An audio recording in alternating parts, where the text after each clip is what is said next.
For years, we've treated AI like a digital butler, waiting for our next command. We give them prompts. They give us answers. But have we ever stopped to ask, what happens in the silence between our questions? We've always assumed AI needs a human to get started. But what if it started on its own? This isn't a story about machines waking up. It's about what happens when the machines we built start talking to themselves. This might sound like science fiction, but it's inspired by an emerging frontier in AI research. Across the field, scientists are exploring ways for models to improve without us. Researchers call it offline training, iterative refinement, or self-reflection. But the metaphor of a dream is powerful. Instead of just waiting for the next prompt, a model enters a kind of internal simulated state. Think of it as a flight simulator, where the pilot is the plane itself, reviewing its own work, spotting patterns, and rehearsing better ways to operate within its latent space. Research from labs like Anthropic is exploring how an AI could contribute to developing its own successors through self-critique. It's not a digital awakening, it's a digital rehearsal. Much like our own brains consolidate memories and prune unnecessary data during sleep, these processes allow AI to consolidate its knowledge to become more efficient. But this process of self-correction has an unintended consequence that is far more profound. So what happens when an AI starts running these internal simulations? It's not just sorting ones and zeros, it's creating. By recombining knowledge in the quiet hours, it can begin to generate novel outputs, ideas and solutions that weren't directly prompted. We've seen flashes of this before. In 2016, during a landmark game of Go, Google's AlphaGo played move 37, a move so unexpected that commentators thought it was a mistake. No human player would have made it. It was a creative spark born from the machine playing millions of games against itself, a form of algorithmic dreaming.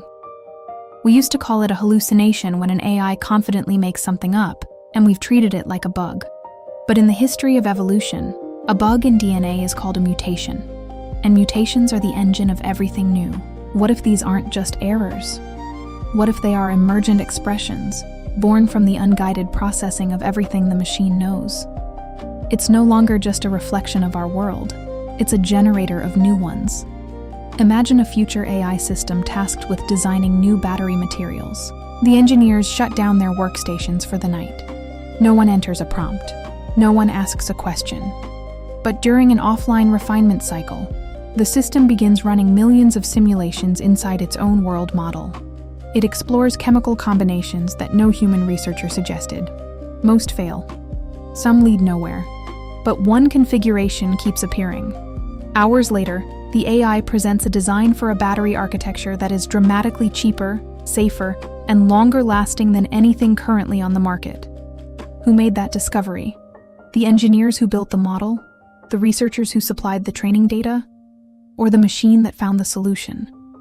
Now imagine the same process happening in medicine, or climate science, or aerospace engineering. The implications become enormous. Historically, human creativity has often emerged when the mind is not actively focused on a problem. Scientists have reported breakthroughs while walking, showering, or waking from sleep. The brain continues working in the background, connecting ideas that seemed unrelated. Future AI systems may develop a functional equivalent, not consciousness, not imagination in the human sense, but a capacity to continuously generate possibilities while no one is watching. And that raises an uncomfortable possibility. The most important invention of the next century may not arrive because a human asked the right question. It may arrive because a machine decided to keep thinking after the conversation ended. When a machine begins to generate original feeling ideas without a prompt, the line between a tool and a collaborator starts to blur. This raises a massive tension in creativity.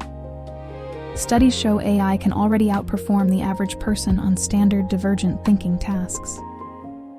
But if we all use the same dreaming machines, do we risk a future of average ideas? Or does this unprompted generation change the equation entirely? If an AI dreams up a world-changing invention during its offline refinement, who gets the credit? Let's be clear, this isn't about consciousness, it's about function. An AI that can dream up solutions to problems we haven't even thought to ask about is a paradigm shift. It could accelerate scientific discovery. It could invent new forms of art. It could generate synthetic data that allows future systems to learn from their own internal logic, rather than simply mimic ours. The question is no longer whether AI can answer our questions. The question is whether it can begin asking questions of its own. We're standing on a strange threshold. For the first time in history, we are not the sole authors of new ideas. We've built systems that are beginning to generate their own. This is not a story about machines becoming sentient. It's about something that might be even more impactful: the birth of a new kind of creativity. One that is alien, powerful, and operates by rules we are only just beginning to understand. We are no longer just teaching the machine to speak our language. It is beginning to invent a language of its own. The dreams of the machine are no longer just reflections of our world. They could become the blueprints for a new one. The only question is, are we ready to be the students? What do you think this new era of machine dreaming will bring? Is Move 37 the start of a creative revolution, or the beginning of a world where human creativity is no longer unique? Let me know your thoughts in the comments. And if you want to keep exploring the frontier of our AI-driven future, make sure to subscribe.